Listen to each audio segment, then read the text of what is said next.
जय यीशु,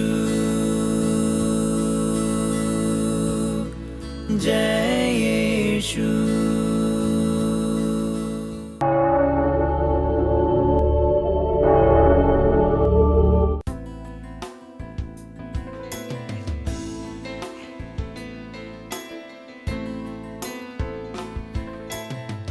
हो तेरी स्तुति और आराधना करता हूँ मैं तुझसे ये प्रार्थना, महिमा से तेरी तू इस जगह को भर, जो भी तू चाहे तू यहाँ पर कर। Hallelujah, hallelujah, hallelujah. परम प्रसाद में उपस्थित जीवंत यीशु, हम धन्यवाद देते हैं आपने दिए हमारे ये बुलावा के लिए, आपने दिए विश्वास के लिए। प्यारे यीशु, हम पूरे दिल से मन से आपको स्वागत कर पाए। नबियों का नबी, प्रभुओं का प्रभु, राजाओं का राजा यीशु, हम भी आपसे ऐसे बात कर पाए जैसे मूसा नबी ने आपसे बातें किया, जैसे शिष्यों ने आपसे बातें किया।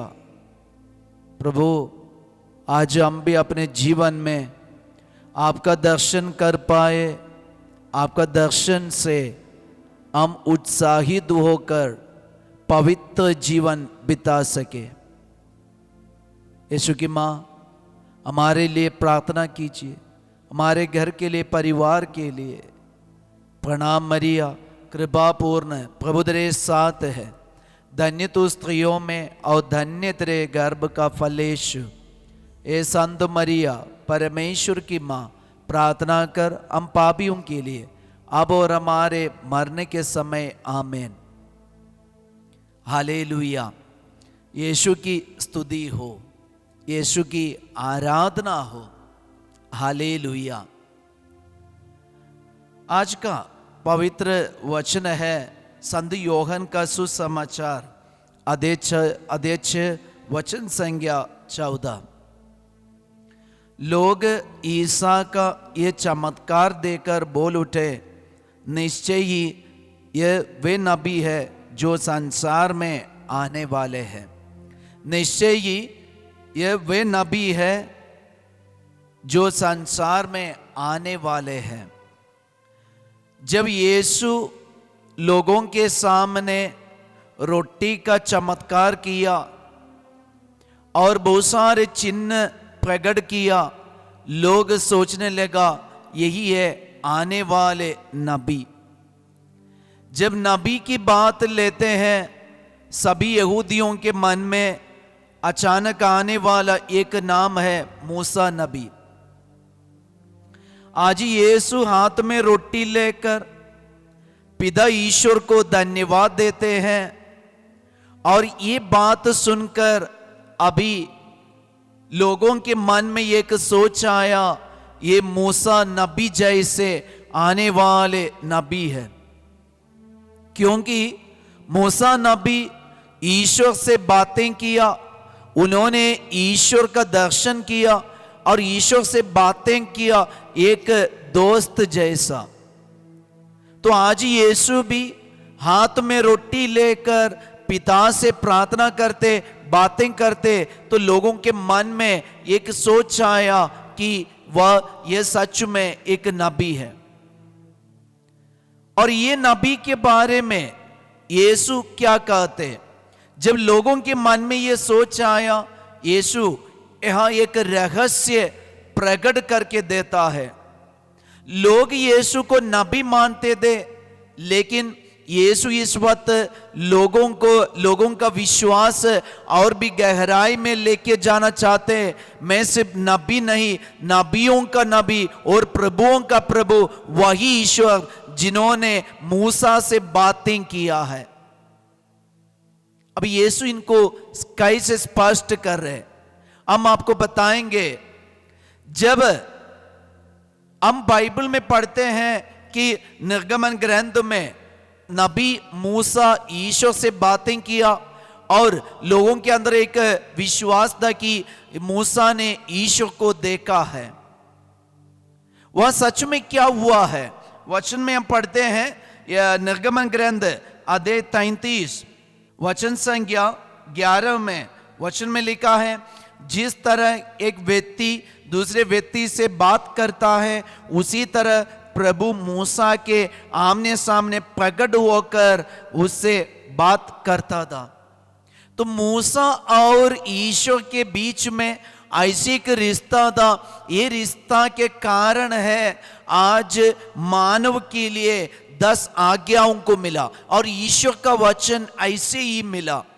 तो ईश्वर ने जो बात बोले और ईश्वर ने जो आज्ञा दिया वही आज मूसा नबी द्वारा इस्राएल को मिला। तो मूसा ने ईश्वर के साथ ऐसे बात किया जैसे आमने सामने दो व्यक्ति बात करते हैं। और फिर से हम वचन में देखते हैं अध्याय 34 का वचन 10 में लिखा है, प्रभु ने उत्तर दिया, मैं तुम्हारे लिए एक विधान निर्धारित करता हूं। मैं तुम्हारे सभी लोगों के सामने ऐसे चमत्कार दिखाऊंगा जैसे मैंने अब तक न कभी सारी पृथ्वी पर और न कभी किसी राष्ट्र के सामने दिखाए। जिन लोगों के बीच तुम रहते हो वे समझ जाएंगे कि जो कार्य मैं प्रभु तुम्हारे लिए करूंगा वे कितने विस्मयकारी है। तो आज यीशु का ये चमत्कार देकर, यीशु जब ये रोटी को हाथ में लेकर ईश्वर को धन्यवाद दिया और सबों के लिए बांटा, ये कार्य देकर लोग विस्मित हो गए, लोग चकित हो गए।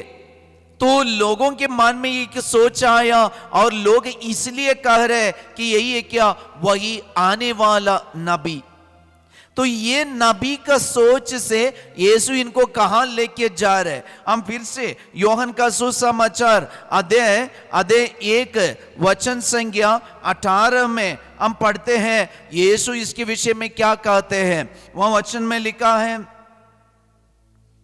किसी ने कभी ईश्वर को नहीं देखा, पिता की गोद में रहने वाले एकलौते ईश्वर ने उसे प्रकट किया है। तो भले मूसा नबी ईश्वर से बातें किया, लेकिन मूसा ने ईश्वर को कभी देखा नहीं है। और कौन ईश्वर को देखा है? वही आज यीशु प्रकट करता है, पुत्र ही ये पिता को देखा है। पिता से आए पुत्र ही ये पिता को देखा है। हम आपको और एक बात बताएंगे कि निर्गमन ग्रंथ अध्याय 33 वचन 18 से वहां पढ़ने से हमें पता चलेगा, मूसा नबी के अध्याय 33 वचन 18 से वहां लिखा है, इस पर मूसा ने निवेदन किया, मुझे अपनी महिमा दिखाने की कृपा कर। उसने कहा, मैं अपनी संपूर्ण महिमा के साथ तुम्हारे सामने से निकल जाऊंगा और तुम पर अपना प्रभु नाम प्रकट करूंगा। मैं जिनके प्रति कृपालु हूं उन पर कृपा करूंगा और जिनके प्रति दयालु हूं उन पर दया करूंगा, किंतु तुम मेरा मुख नहीं देख सकते, क्योंकि यदि कोई मनुष्य मुझे देख लेगा तो वह जीवित नहीं रह सकेगा। प्रभु ने यह भी कहा, मेरे समीप एक स्थान है जहां तुम एक चट्टान पर खड़े हो सकते हो, और जब तक तुम्हारे सामने से मेरी महिमा नहीं निकल जाएगी तब तक मैं तुम्हारे चट्टान की दरार में रखूंगा और तुम्हारे सामने से निकलते समय अपने हाथ से तुम्हारी रक्षा करूंगा। जब मैं अपना हाथ हटा लूंगा तुम मुझे पीछे से देख सकोगे, लेकिन मेरा मुख कोई भी नहीं देख सकता। तो लोगों के अंदर ये नबी की बात आने से यीशु स्पष्ट कर रहे कि मूसा ईश्वर का मुख नहीं देखा है। आज ये ईश्वर का मुख या पिता का मुख किसने देखा है? इसलिए योहन ने प्रकट करके हमें देता है कि जो पुत्र ईश्वर की गोदी में बैठे वही पिता को देखा है। तो प्रिय भाई और बहनों, आज संसार में आने वाले नबी कौन है? वह यीशु है। तो नबियों का नबी यीशु, ये यीशु ने पिता के बारे में हमें प्रकट करके देता है। और यूहन्ना का सुसमाचार अध्याय 6 में हम पढ़ने से पता चलेगा कि यीशु पिता के बारे में स्पष्ट करके बताते। तो पिता को देखा एक ही व्यक्ति है, वही है पुत्र मसीह। वह नबियों का नबी, वह प्रभुओं का प्रभु, वही हमारे बीच में है।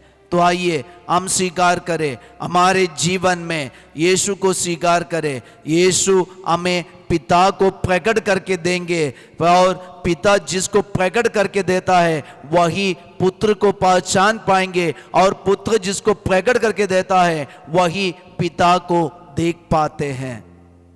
हम अपने हाथों को जोड़ें, प्रभु का आशीर्वाद ग्रहण करें। सिर्फ एक ही व्यक्ति पिता को देखा है, वही है पुत्र मसीह। वही मसीह हमें प्रकट करके दे। वह नबियों का नबी है, प्रभुओं का प्रभु है। प्रभु, आज हम आपके सामने आए, हमें आशीष दीजिए, कृपा दीजिए, तो यह कि ईश्वर का दर्शन आप अपने जीवन में पा सके। हम अपना जीवन का, परिवार का सब कुछ प्रभु के चरणों पे हम चढ़ाएंगे और यीशु को हम स्वीकार करें।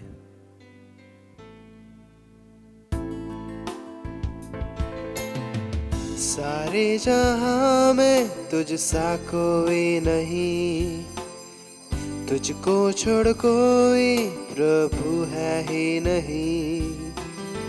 घुटने में टेको बस तेरे सामने, तू है मेरा प्रभु, तू मेरा पिता। हालेलुया,